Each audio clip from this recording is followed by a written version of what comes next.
Hello my dear students, hope you all are doing well. मैं रश्मि जैन, आपकी economics teacher. आपने मेरे पिछले वीडियोस में क्लास 10th के फर्स्ट 3 चैप्टर्स को अच्छे से देख और समझ लिया होगा। आज हम देखेंगे क्लास 10th का चैप्टर नंबर 4 जो है वैश्वीकरण और भारतीय अर्थव्यवस्था, globalization and the Indian economy. और अगर आपने मेरे चैनल को सब्सक्राइब ना किया हो तो इसे जरूर से सब्सक्राइब करें। अब हम देखते हैं कि हमें इस चैप्टर में कौन कौन से पॉइंट्स को कवर करना है। अंतर्देशीय उत्पादन, विश्व भर के उत्पादन को एक दूसरे से जोड़ना, विदेश व्यापार और बाजारों का एकीकरण, इन सब पॉइंट्स पर हम चर्चा करेंगे। बच्चों, आप अपने दैनिक जीवन में बहुत सारी चीजों का इस्तेमाल करते होंगे। आज के युग में मोबाइल का महत्व भी बहुत बढ़ गया है। आप भी बहुत सारी मोबाइल कंपनीज के नाम जानते होंगे, जैसे ओप्पो, वीवो, सैमसंग इत्यादि। क्या आपको पता है ओप्पो, वीवो चाइना की कंपनी है, सैमसंग साउथ कोरिया की कंपनी है। अगर हम कपड़ों को लें तो आपने पेपे जीन्स, एलन सोली इत्यादि कपड़ों के ब्रांड्स का नाम सुना होगा। पेपे जीन्स है, एलन सोली ब्रिटिश कंपनी है। जूतों में भी आपने रिबॉक, प्यूमा, एडिडास, बहुत सारे ब्रांड्स का नाम सुना होगा। रिबॉक ब्रिटेन की कंपनी है, एडिडास अमेरिका की कंपनी है। वो दिन भी गुजर गए जब भारत की सड़कों पर सिर्फ एम्बेसडर और फिएट कारें दिखाई देती थी। आज भारत के लोग सभी शीर्ष विदेशी कंपनियों की कारें खरीद रहे हैं। तो क्या भारत के लोग इन सारी विदेशी चीजों को खरीदने के लिए विदेश जाते हैं, या फिर ये सारी चीजें इन्हें भारत में ही उपलब्ध हैं? तो क्या पूरा विश्व एक हो गया है? पूरे विश्व का बाजार एक हो गया है? कुछ ही वर्षों में हमारा बाजार पूर्णतः परिवर्तित हो गया है। आज उपभोक्ता के रूप में हमारे सामने बहुत से विस्तृत विकल्प हैं। तो बच्चों, हम इस तीव्र परिवर्तन को कैसे समझ सकते हैं? ऐसे कौन से कारक हैं जो इन परिवर्तनों को ला रहे हैं, और यह परिवर्तन लोगों का जीवन किस प्रकार प्रभावित कर रहे हैं? इन सारी चीजों को ही हम इस चैप्टर में विस्तृत रूप से जानेंगे। तो सबसे पहले हम इन बहुराष्ट्रीय कंपनियों या फिर मल्टीनेशनल कंपनीज के परिदृश्य पर उभरने से पहले का युग देखते हैं। 20वीं शताब्दी के मध्य तक उत्पादन मुख्यतः देश की सीमाओं के अंदर ही सीमित था। भारत जैसे उपनिवेश से कच्चा माल एवं खाद्य पदार्थ निर्यात होते थे और तैयार वस्तुओं का आयात होता था। व्यापार की दूरस्थ देशों को आपस में जोड़ने का एक मुख्य जरिया था। अब हम बात करते हैं बहुराष्ट्रीय कंपनी की, जिसे हम इंग्लिश में मल्टीनेशनल कंपनी भी कहते हैं। बहुराष्ट्रीय कंपनी क्या है? बहुराष्ट्रीय कंपनी वह है जो एक से अधिक देशों में उत्पादन पर नियंत्रण अथवा स्वामित्व रखती हैं। बहुराष्ट्रीय कंपनियां उन प्रदेशों में कार्यालय तथा उत्पादन के लिए कारखाने स्थापित करती हैं जहां उन्हें सस्ता श्रम एवं अन्य संसाधन मिल सकते हैं। बहुराष्ट्रीय कंपनियां ऐसा क्यों करती हैं? क्योंकि उनके उत्पादन की लागत में कमी होगी तथा उन्हें अधिक से अधिक लाभ कमाने का मौका मिलेगा। एक एग्जाम्पल के द्वारा हम देखते हैं कि एक बहुराष्ट्रीय कंपनी द्वारा उत्पादन का विस्तार किस प्रकार किया गया। औद्योगिक उपकरण बनाने वाली एक बड़ी बहुराष्ट्रीय कंपनी संयुक्त राज्य अमेरिका के अनुसंधान केंद्र में अपने उत्पादों का पहले डिजाइन तैयार करती है। फिर उसके पुर्जे चीन में विनिर्मित होते हैं। फिर उन्हें जहाज में लादकर मेक्सिको और पूर्वी यूरोप ले जाया जाता है, जहां उपकरण के पुर्जों को जोड़ा जाता है और तैयार उत्पाद को फिर विश्व भर में बेचा जाता है।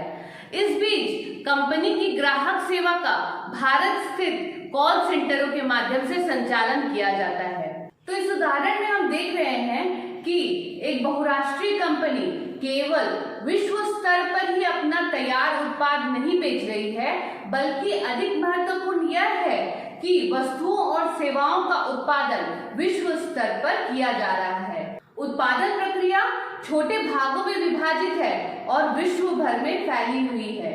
ऊपर दिए गए उदाहरण में चीन एक सस्ता विनिर्माण केंद्र होने के कारण बहुत लाभ प्रदान करता है।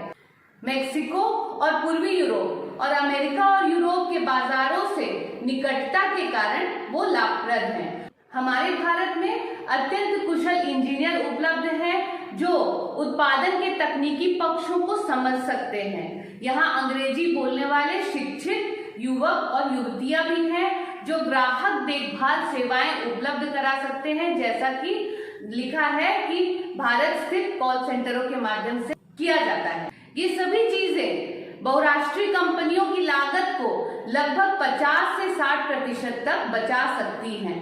अब हम देखेंगे कि बहुराष्ट्रीय कंपनियों द्वारा विश्व भर का उत्पादन किस प्रकार एक दूसरे से जुड़ जाता है।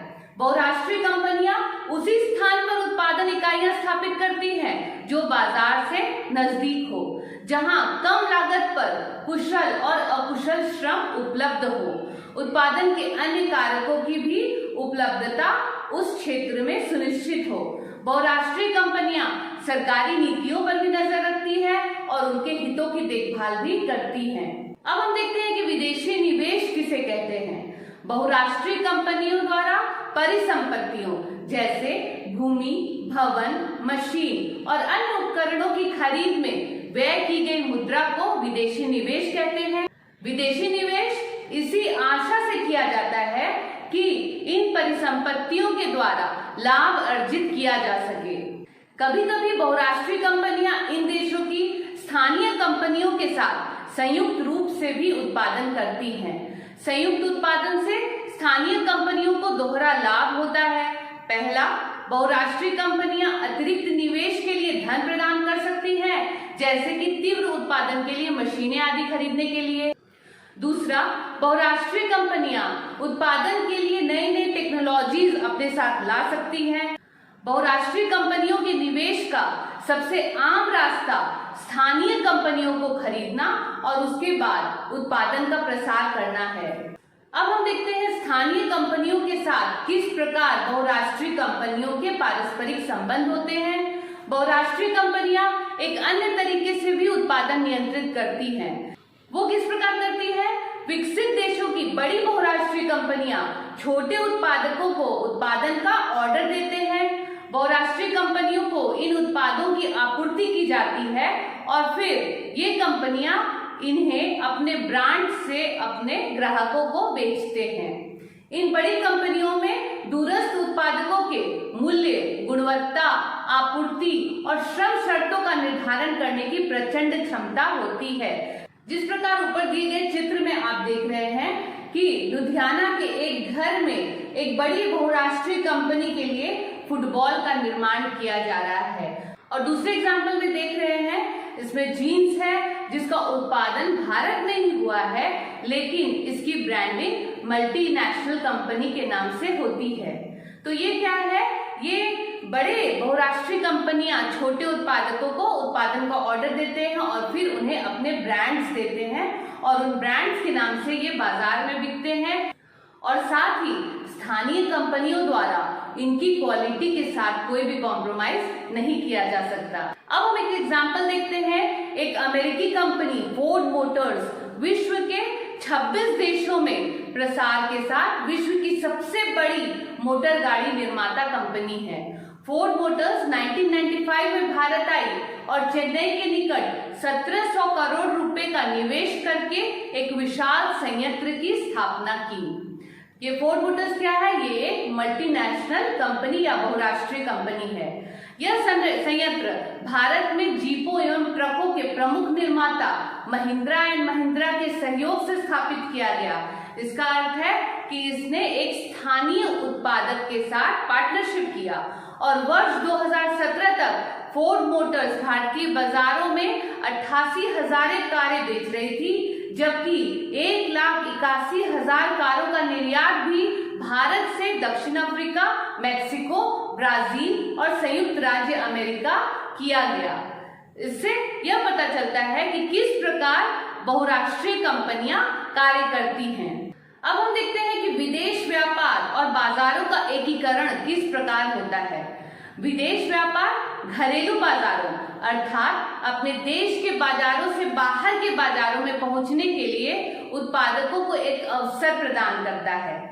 उत्पादक केवल अपने देश के बाजारों में ही अपने उत्पाद नहीं बेच सकते, बल्कि विश्व के अन्य देशों के बाजारों में भी कंपटीशन या प्रतिस्पर्धा कर सकते हैं। दूसरे देशों में उत्पादित वस्तुओं के आयात से खरीदारों के समक्ष उन वस्तुओं के घरेलू उत्पादन के अन्य विकल्पों का विस्तार भी होता है।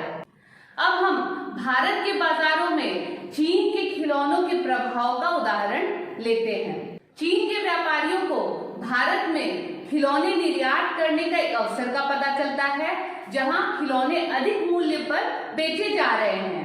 वे भारत को खिलौने निर्यात करना आरंभ करते हैं। अब भारत में खरीदारों के पास भारतीय और चीनी खिलौनों के बीच चयन करने का विकल्प है। सस्ते दाम एवं न्यू डिजाइन्स के कारण चीनी खिलौने भारतीय बाजारों में अधिक लोकप्रिय हैं। एक वर्ष में ही खिलौनों के 70 से 80% दुकानों में भारतीय खिलौनों का स्थान चीनी खिलौनों ने ले लिया। अब भारत के बाजारों में खिलौने पहले की तुलना में सस्ते हैं। तो यहाँ आप क्या देखते हैं, यहाँ व्यापार के कारण चीनी खिलौने भारत के बाजारों में आए। भारतीय और चीनी खिलौनों के बीच कंपटीशन था और उसमें चीनी खिलौने बेहतर साबित हुए। भारतीय खरीदारों के समक्ष कम कीमत पर खिलौनों की अपेक्षाकृत बहुत अधिक विकल्प मिल गए। इससे क्या हुआ, इससे चीन के खिलौना निर्माताओं को अपना व्यवसाय फैलाने का एक अवसर मिल गया। तो इस प्रकार हम देखते हैं कि व्यापार के खुलने से वस्तुओं का एक बाजार से दूसरे बाजार में आवागमन होता है। बाजार में वस्तुओं के विकल्प बढ़ जाते हैं। दो बाजारों में एक ही वस्तु का मूल्य एक समान होने लगता है।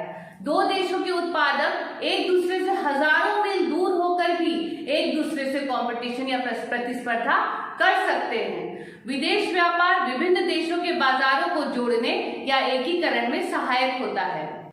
तो बच्चों, ये था चैप्टर नंबर 4 का पार्ट 1। इस वीडियो में अब तक हमने बहुराष्ट्रीय कंपनी या MNCs के बारे में विस्तार से जाना और हमने ये देखा कि विदेशी निवेश क्या होता है और उसके विभिन्न पहलुओं को हमने अच्छे से समझा।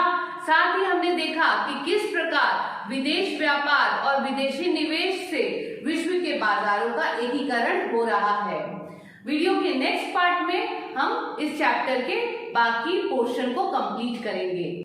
बच्चों, आप मेरे वीडियो को लाइक, शेयर और सब्सक्राइब करना ना भूलें और चैप्टर नंबर 4 के नेक्स्ट पार्ट की नोटिफिकेशन आपको मिल जाए, उसके लिए बेल आइकॉन को क्लिक करना ना भूलें। Thank you.